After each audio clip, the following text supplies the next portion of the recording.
Hello दोस्तों, Nobel bye JPG में आपका स्वागत है। यहाँ पर हम आपको दिलचस्प नोबल से आधारित कहानियाँ पेश है। हर कहानी में जीवन, प्रेम, संघर्ष और जीवन की अनोखी कहानी होती है। यदि आपको हमारी कहानी पसंद आती है तो कृपया हमारे चैनल को सब्सक्राइब करें और लाइक करना न भूलें।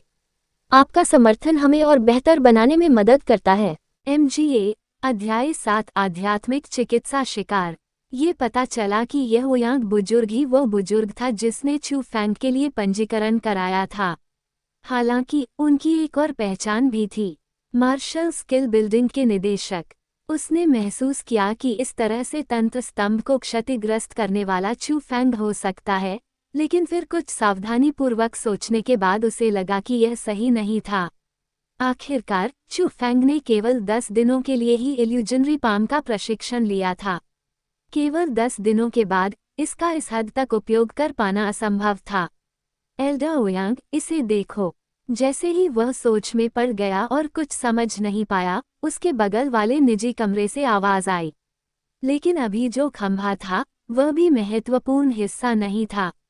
ओयांग एक बार फिर आश्चर्यचकित था, क्योंकि बगल के निजी कमरे में तंत्र स्तंभ पूरी तरह से नष्ट हो गया था। 3 थंडर शैलियाँ। दूसरी शैली। बाहरी प्रांगण से कोई भी इस कौशल में प्रशिक्षण नहीं ले सकता। इस बार ओयांग का चेहरा गंभीर हो गया। 3 थंडर शैलियाँ। यह एक ऐसा कौशल था जिसे केवल मुख्य शिष्य ही प्रशिक्षित कर सकते थे। अब यह बाहरी कोर्ट में दिखाई दिया, जिसका कमोबेश मतलब था कि ऐसे मुख्य शिष्य थे जिन्होंने इस कौशल को बाहरी कोर्ट में लीक कर दिया था। लेकिन कुछ और सटीक सोच के बाद उसे लगा कि यह असंभव है। एज और ड्रैगन स्कूल के नियम बहुत सख्त थे। अगर कोई निजी तौर पर कौशल पुस्तक को लीक कर दे तो ये बहुत आसानी से पता लगाया जा सकता है। मुख्य शिष्य इस तरह की चीजें करने के लिए इतने मूर्ख नहीं होंगे। ये संभव है कि आखिरकार ओयांग को संभावना का एक संकेत मिला। उसने अपने पीछे खड़े बुजुर्ग से कहा, बुजुर्ग सू रोह के लिए अनुरोध करें। उसी समय चू फैंग अपने कमरे में साधना कर रहा था। 2 घंटे की शोधन प्रक्रिया के बाद उन्होंने लगातार 3 संत आत्मा घासों का शोधन किया। अगर कोई उस दृश्य को देखता तो निश्चित रूप से वह अवाक रह जाता। यहाँ तक कि मास्टर्स के लिए भी एक संत आत्मा घास को परिष्कृत करने के लिए कम से कम 1 दिन की आवश्यकता होती है, लेकिन चू फैंग को 1 घंटे की भी आवश्यकता नहीं थी। इसके अलावा चू फैंग द्वारा परिष्कृत की गई संत आत्मा घास को दानतियन द्वारा अवशोषित कर लिया जाएगा और कुछ भी बर्बाद नहीं होगा। यहाँ तक कि मार्शल कल्टीवेटिंग मास्टर भी ऐसा नहीं कर सकते थे। ऐसा कहा जाता था कि अगर कोई सामान्य व्यक्ति सेंट स्पिरिट ग्रास को परिष्कृत करता है तो ये पहले से ही बहुत अच्छा है अगर वे आध्यात्मिक ऊर्जा का 50% अवशोषित कर सकते हैं। ऐसा लगता है कि अपनी शक्ति पाने की कीमत बहुत बड़ी है। लेकिन फिर भी चू फैंग थोड़ा असहाय था। ऐसा इसलिए था क्योंकि 3 सेंट स्पिरिट ग्रास को परिष्कृत करने के बाद उसे सफलता मिलने का एक भी संकेत महसूस नहीं हुआ। उसे तो यहाँ तक लगा कि उसका डेंटियन खाली हो गया है। यदि वह एक सामान्य व्यक्ति होता और यदि उसने 3 संत आत्मा घासों से आध्यात्मिक ऊर्जा को पूरी तरह से अवशोषित कर लिया होता तो वह आत्मा क्षेत्र के 4थे स्तर से आत्मा क्षेत्र के 5वें स्तर तक चला गया होता। यह एक समस्या का संकेत था। हालांकि दिव्य बिजली ने चू फैंग को सामान्य लोगों से ज्यादा ताकत दी, लेकिन साधना के स्तर को बढ़ाने के लिए चू फैंग को सामान्य लोगों से ज्यादा कीमत भी चुकानी पड़ी। आध्यात्मिक ऊर्जा। यद्यपि चू फैंग इसे संघनित कर सकता था, लेकिन महीनों तक लगातार साधना करने पर भी यह एक एकल संत आत्मा घास में निहित आध्यात्मिक ऊर्जा जितनी अच्छी नहीं होगी। इससे पता चलता है कि चू फैंग को अपनी साधना का स्तर बढ़ाने के लिए कितनी कीमत चुकानी होगी। यह उसके भविष्य में भी एक बड़ी समस्या होगी। क्या ये वही है जिसे सभी लाभों के साथ हानियां भी होती हैं कहा जाता है। चू फैंग वास्तव में 2 संत आत्मा घास को परिष्कृत करना चाहता था क्योंकि उसने उन्हें अपने बिस्तर के सिर पर देखा था। लेकिन उसने ऐसा नहीं किया क्योंकि वो उन्हें चूयू को देने के लिए तैयार था। चूयू को जल्द ही आत्मा क्षेत्र के 5वें स्तर पर कदम रखना चाहिए। इन 2 संत आत्मा घासों को उसकी मदद करनी चाहिए। कुछ हिचकिचाहट के बाद चू फेंग ने संत आत्मा घास को दूर रखा, मोमबत्ती बुझाई और सो गया। अगले दिन सुबह चू फेंग जल्दी उठ गया, इसलिए उसने संत आत्मा घास को जेब में रख लिया और चूयू को ढूंढना चाहता था। लेकिन दुख की बात यह है कि आंतरिक प्रांगण वास्तव में बहुत बड़ा था और अफवाहों के अनुसार आंतरिक प्रांगण के शिष्यों की संख्या बाहरी प्रांगण के शिष्यों की संख्या से भी ज्यादा थी। आंतरिक प्रांगण के शिष्यों की संख्या कम से कम 1 लाख थी। जहां तक नजर जाती थी, महलों के विशाल समूह में किसी व्यक्ति को ढूंढना समुद्र से सुई निकालने के समान था। भाई, बोलो, क्या हम गठबंधन में शामिल होंगे या नहीं? यह आध्यात्मिक चिकित्सा शिकार है और अधिक शक्ति अधिक लोगों से आती है। एक बार जब आप किसी गठबंधन में शामिल हो जाते हैं, तो उससे दूर होना वाकई मुश्किल होता है। भविष्य में अगर गठबंधन में कोई समस्या आती है, तो हम एक साथ घसीटे जाएंगे। ये सच है। जो भी हो, चलो पहले प्लाजा में पंजीकरण करवाते हैं। 2 युवा पुरुष जो भाई लग रहे थे, चू फेंग के पास से गुजरे, लेकिन उनकी बातचीत से चू फेंग बहुत खुश हुआ।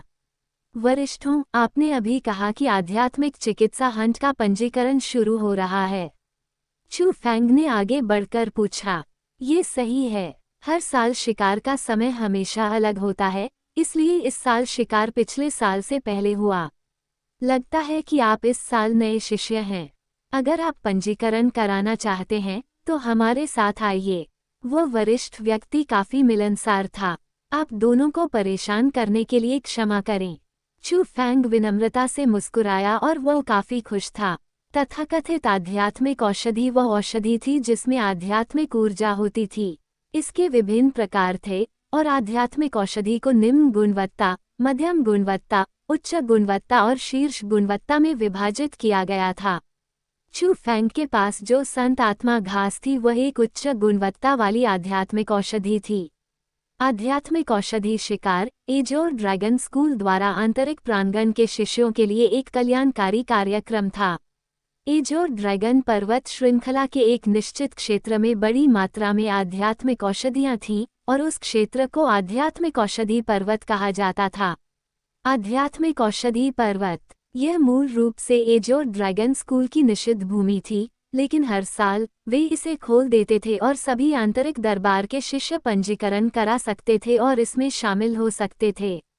इसे आध्यात्मिक औषधि शिकार इसलिए कहा जाता था क्योंकि आध्यात्मिक औषधियों में आध्यात्मिक प्रकृति होती थी।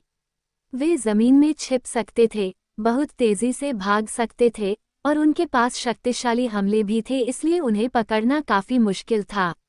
वर्तमान चू फेंग को आध्यात्मिक दवाओं की सबसे अधिक आवश्यकता थी और जितनी अधिक होगी उतना अच्छा होगा। सुविधाजनक रूप से आध्यात्मिक दवा की खोज शुरू हुई और इसे एक बहुत बड़ी खुशखबरी कहा जा सकता है। जूनियर, ऐसा लगता है कि तुम अभी तक किसी गठबंधन में शामिल नहीं हुए हो। क्या तुम अकेले शिकार करने की तैयारी कर रहे हो? भाइयों में से एक चू फेंग को ऊपर से नीचे तक देख रहा था। क्या इसमें कुछ गलत है? चू फेंग को समझ नहीं आया। मैं ईमानदारी से कहूँगा, ये शिकार ऐसा काम नहीं है जो एक व्यक्ति कर सकता है, इसलिए मेरा सुझाव है कि आप गठबंधन में शामिल हो जाएं। दोनों भाइयों ने उसे विनम्रतापूर्वक सलाह दी। तथाकथित गठबंधन आंतरिक दरबार के शिष्यों द्वारा बनाया गया एक संगठन था। चूंकि ये संगठन शिष्यों के बीच संबंधों को और भी करीब ला सकते थे, इसलिए एजोर ड्रैगन स्कूल ने इसका विरोध नहीं किया, बल्कि इसके बजाय उन्होंने इसे प्रोत्साहित किया। मैं अभी आंतरिक कोर्ट में शामिल हुआ हूँ, इसलिए मैं गठबंधनों के बारे में बहुत अच्छी तरह से नहीं जानता। मुझे आश्चर्य है कि आंतरिक कोर्ट में कौन सा गठबंधन मजबूत है। चू फेंग ने जिज्ञासा से पूछा। हाँ, आपने सही व्यक्ति से पूछा है। हम दोनों ने कई आंतरिक न्यायालय गठबंधनों पर बहुत सारी जांच की है। हमारी जांच के अनुसार लगभग 1000 गठबंधन हैं और सबसे मजबूत का खिताब विश्व गठबंधन और तलवार गठबंधन का है। वर्ल्ड अलायंस के सदस्यों की संख्या सबसे ज्यादा है, कम से कम 5000 लोग इसके सदस्य हैं। वहाँ कुछ लोग ऐसे हैं जिनके पीछे वर्ल्ड लिखा है और वे वर्ल्ड अलायंस के सदस्य हैं। तलवार गठबंधन में कम सदस्य हैं, लेकिन फिर भी कम से कम 1000 लोग हैं। तलवार गठबंधन थोड़ा खास है। यदि आप उनसे जुड़ना चाहते हैं तो आपको तलवार को शक्ति के रूप में उपयोग करने वाले मार्शल कौशल में प्रशिक्षित होना चाहिए। वहाँ जो लोग अपनी पीठ के पीछे एक काली लोहे की तलवार रखते हैं, वे तलवार गठबंधन के सदस्य हैं। उन्हें सबसे मजबूत इसलिए नहीं कहा जाता क्योंकि उनके पास बहुत सारे लोग हैं। सबसे महत्वपूर्ण बात यह है कि दोनों गठबंधनों के संस्थापक हमारे एजोर ड्रैगन स्कूल में अच्छी तरह से जाने जाते हैं। वे दोनों लोग 10 साल पहले मुख्य शिष्य बन गए थे।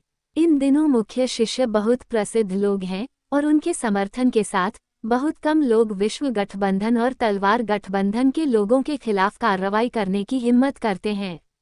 भाई, तुम थोड़े गलत हो। हालांकि विश्व गठबंधन और तलवार गठबंधन में बहुत ताकत है, लेकिन मुझे लगता है कि सबसे ताकतवर विंग्स गठबंधन है। जैसे ही बड़े भाई ने स्पष्ट और रंगीन ढंग से वर्णन किया, छोटे भाई ने अपनी राय रखी और बीच में ही बोल पड़े।